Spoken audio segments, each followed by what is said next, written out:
আসলে বৃক্ষরোপণ কর্মসূচি শুরু হয়েছে আরো আগে। মাননীয় প্রধানমন্ত্রী জনাব তারেক রহমান তিনি বাংলাদেশকে সবুজায়নের লক্ষ্যে এবং জলবায়ুর পরিবর্তনের ফলে আমরা যে ক্ষতিগ্রস্ত হচ্ছি সেখান থেকে এই পরিবেশ প্রতিবেশ ফিরিয়ে আনার জন্য 25 কোটি বৃক্ষরোপণের যে কর্মসূচি গ্রহণ করেছেন, সেই কর্মসূচির অংশ হিসেবে টাঙ্গাইল জেলা পরিষদ আমরা ইতিমধ্যেই শুরু করে দিয়েছি।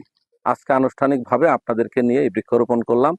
আমরা আমাদের জেলা পরিষদের প্রিমিসিস এবং জেলা পরিষদের আওতাধীন আমাদের যে ডাক বাংলোগুলো আছে, আমাদের যে অডিটোরিয়ামগুলো আছে, আমাদের সকল প্রতিষ্ঠানে আমরা এই বৃক্ষরোপণ করব এবং টাঙ্গাইল জেলার আমরা শিক্ষা প্রতিষ্ঠানগুলোতে উপজেলা নির্বাহী কর্মকর্তাদের মাধ্যমে আমাদের টার্গেট রয়েছে যে প্রত্যেকটি উপজেলায় কমপক্ষে 1000 গাছের চারা আমরা বিতরণ করব শিক্ষার্থীদের মাধ্যমে।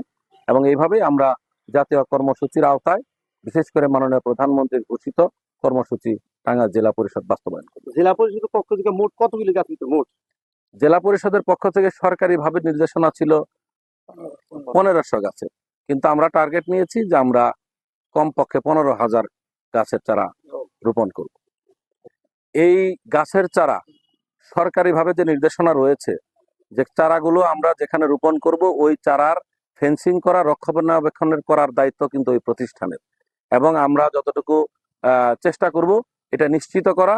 এবং আমরা যেহেতু আমাদের পরিষদ থেকে আমরা উপজেলা নির্বাহী কর্মকর্তাদের মাধ্যমে এবং স্কুলগুলোতে যেহেতু দিব, আমরাও এই খোঁজখবর রাখবো এবং স্কুল প্রধান যারা আছেন, প্রধান শিক্ষক যারা রয়েছেন, তাদের মাধ্যমে ছাত্রছাত্রীদেরকে যাদেরকে এই গাছগুলো দেওয়া হবে এবং স্কুলের মধ্যে যেগুলো লাগানো হবে এগুলো আমরা মাঝে মাঝে পরিদর্শন করব।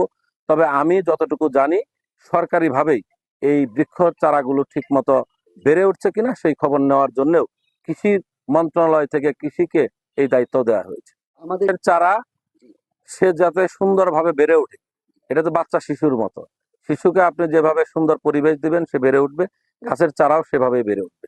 সেই পরিবেশ নিশ্চিত করার জন্য আমরা কাজ করবো। আসলে আমাদের উদ্দেশ্য কিন্তু সবার খারাপ না, কিছু অল্প মানুষের উদ্দেশ্য খারাপ হতে পারে।